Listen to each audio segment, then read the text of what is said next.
In this video, we will focus on briefly summarizing the information of our presentation.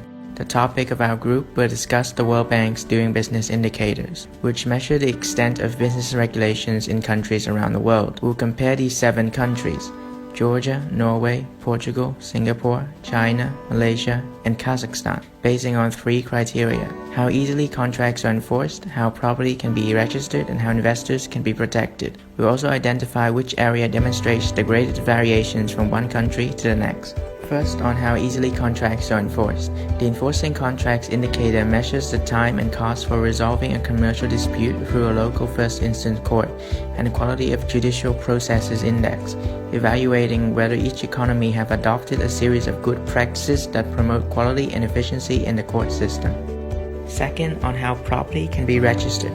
The topic analyzes the steps, time, and cost involved in property registrations, assuming a standardized case of an entrepreneur who wishes to purchase land in a building that is already registered and free of title dispute.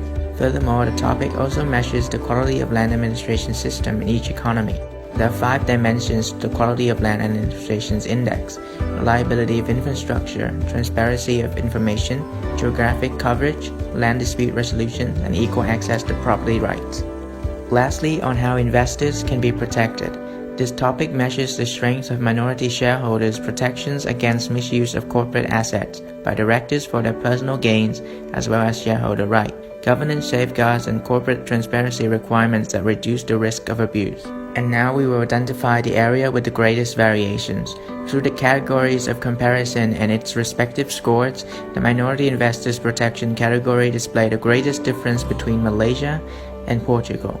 Malaysia has a much higher score in providing disclosure and approval requirements for related party transactions. The Director Liability Index and each of shareholder suits also display a major difference between Malaysia and Portugal, proving that Malaysia has a much higher level of allowing investors to hold directors liable and gain remedies, as well as access to internal corporate document and obtainable evidence during trial. The extent of shareholder rights, ownerships, and control, as well as transparency index, also shows a slightly higher rating for Malaysia in comparison to Portugal, demonstrating that Malaysia's offer more safeguards for shareholders and transparency on ownership, audits, and etc. That's all for the video. Thank you for watching.